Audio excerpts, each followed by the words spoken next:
Rich, team news first of all. Changes to the 17 this week, possible? Yeah, we're probably not going to reveal our hand, James, until tomorrow night, because obviously the changes, if there is any look around as key positions, obviously is Jack Walker's going to play and how we'll utilise Tui.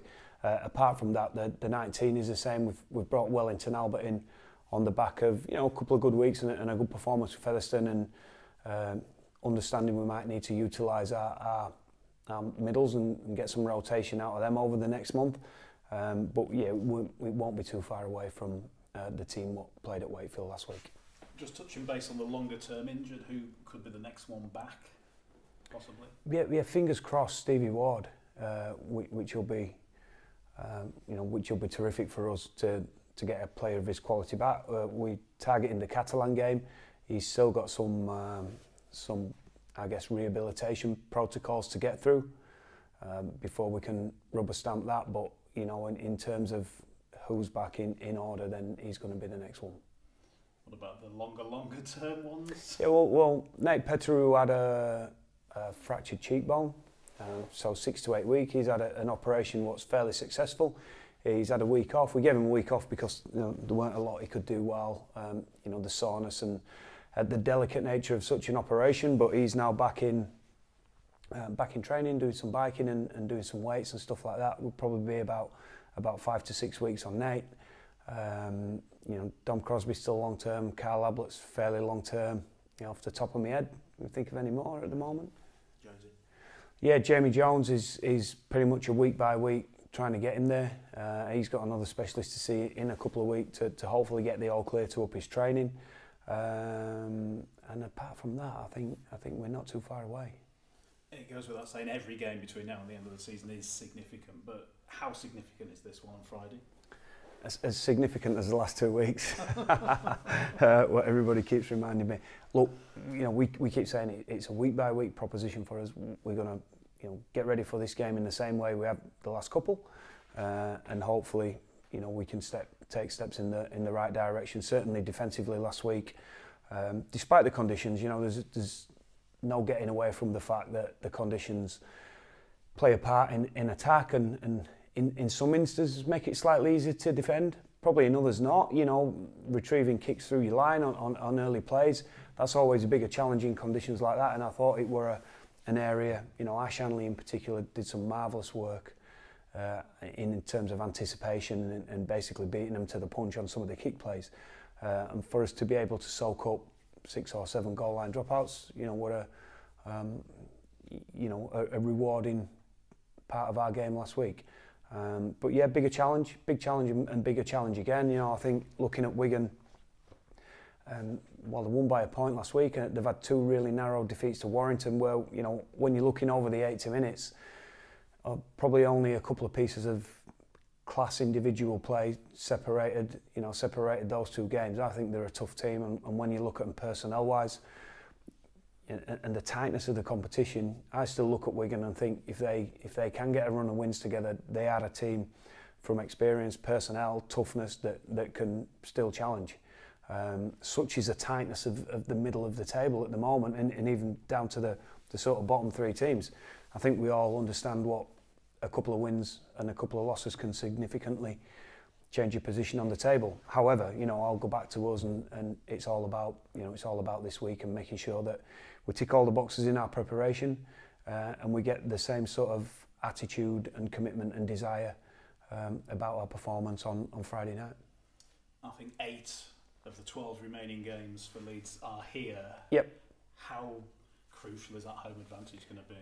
Well, home always should be an advantage, and playing in front of our own fans, if ever that a time that can give you a boost, it's going to be over these next 12 weeks. So I think that's something that when you look at the season on the bigger picture, the team had a tough start. It had some really tough fixtures straight off the bat. Playing under new systems. I think very early on, Wigan, Saints, Warrington all away. Yeah, that's a challenging start. I think they were 3 of the first 4 or 5 rounds. That's a challenging start for everyone. So hopefully, we keep saying there's a lot of time left in the season. I think we saw looking at Saints in London. Everybody had been predicting a Saints win, but there'll be plenty of twists and turns over those next 12 weeks. If we've got the added bonus of playing our games at Headingley, then it's up to us to make sure we make the absolute most advantage we can of that. Any personal tussles with Wigan spring to mind for you?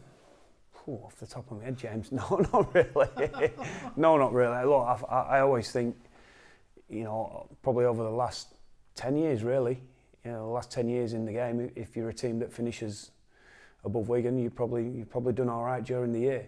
They've been, even on the seasons where they've probably been a little bit more inconsistent, a little bit like Leeds, really, when the whips have been cracking and the big games are on at the end of the year, you know that they're never going to be too far away. It seems to be very much part of their DNA.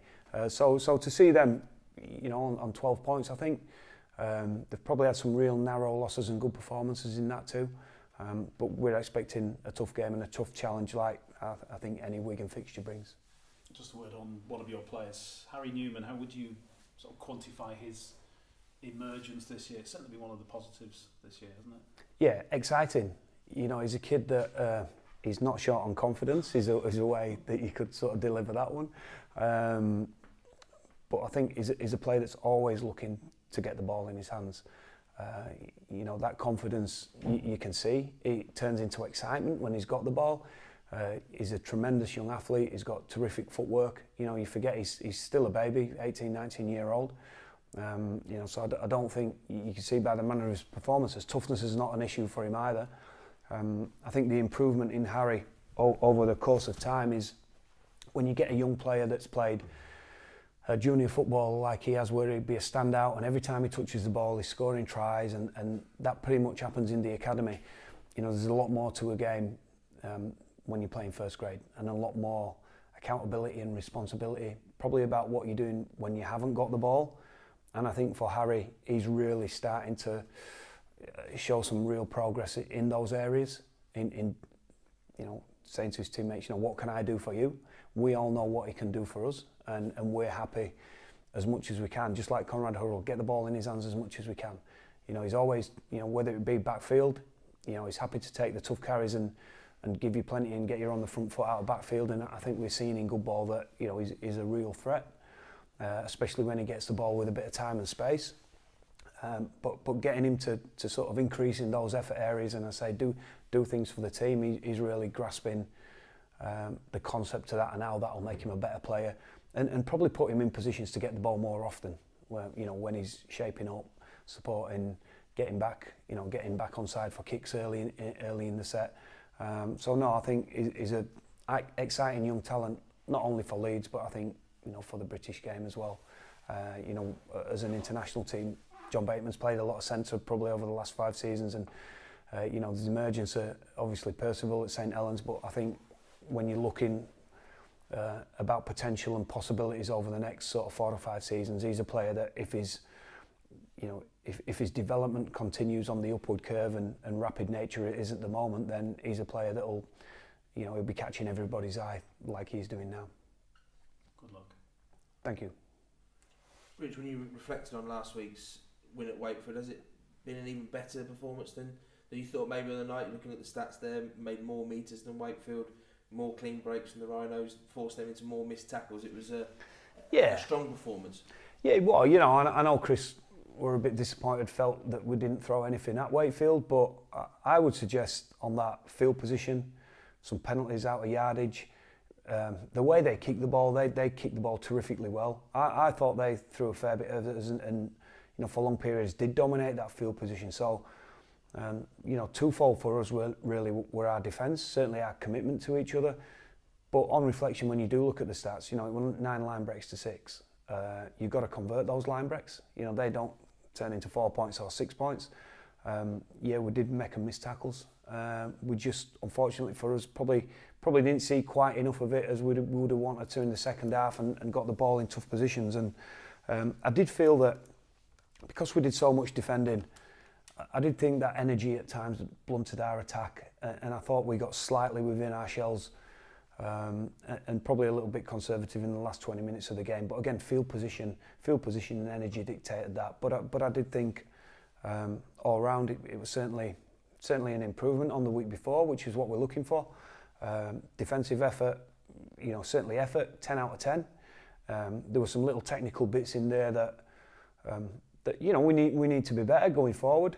But the technical bits, if you like, can always get covered up by effort. And if there's a determination to work for each other and show that kind of digging in spirit that we showed, then some of your little frailties can get covered up at times. But no, I think we give ourselves plenty to build on. Have you noticed there's been a cloud lifted with the back-to-back wins? Does it give the lads a bit of a spring in their step? Yeah, I think it was noticeable last week among the team that I thought they felt a real buzz about playing, and I thought it was great as a team to think, we can go out and defend our way to a victory, and I think that should give them a lot of confidence about those effort areas, and knowing if we get our D right, then you can wear not perfect all at times, and being able to kick the ball effectively well. We've still got improvements in that area too. But it's noticeable. I think they recognise the areas which they improve, and if they can keep doing that, then hopefully it should lead to more consistent performances. So spirit and enthusiasm. Certainly over the last couple of weeks, after a couple of poor results, damaging defeats, if you like, I will credit the players. I said 2 or 3 weeks ago, the players do care. If anybody out there think they're not working hard and they don't care, they do care, and they're determined to, I guess, continue in that sort of vein. A number of the young players have gone out on loan deals to get some game time under the belt. You obviously feel that's an important part of their progress. Yeah, we do. I think in the academy competition, we see our performance again. Warrington were exceptionally good. I think it was 50-0, 52-0, something like that. We got beat at Wigan last week, and some of those big games and those challenges, if you like, probably don't come around too frequently enough. And when we've got top end academy age players at 19, and people like Trouty and Muzzy, the physical demands of the academy, they've just gone beyond that a little bit. To get tested maybe once a month, sometimes not even that, and at times to be so physically dominant in the under-19s, it's probably they need a bigger and better challenge from a physical perspective. We like the fact that going and playing, whether it be Championship or Championship 1, there's a lot more at stake than playing in an academy which is a development league. While we want to win, and it'd be lovely to win the Academy Championship, development is really what it's all about. So for them guys to go get a better physical challenge, where the stakes are higher, the accountability is probably a little bit more. It's easy to see some of our more dominant players in the academy. They can have a play-off and they can have a set-off, and you can't do that as much when you're playing senior football. So, we see it as a integral part of the development rather than at times coasting through, fairly large victories playing academy. And waiting for that one game that might come every 4 to 5 weeks.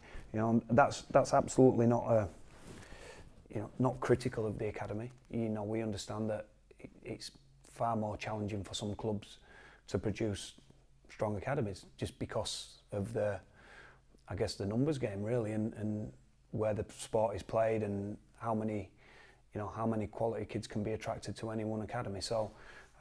We're up for getting them out there and playing first grade, and getting a little bit of a different mentality about playing among the men really. One of those younger ones who's getting experience, Corey Johnson's had some time at Featherstone on dual regs. They did. That step up. Yeah, it did. Obviously, the 1895 Cup come around, and that means an extra game midweek.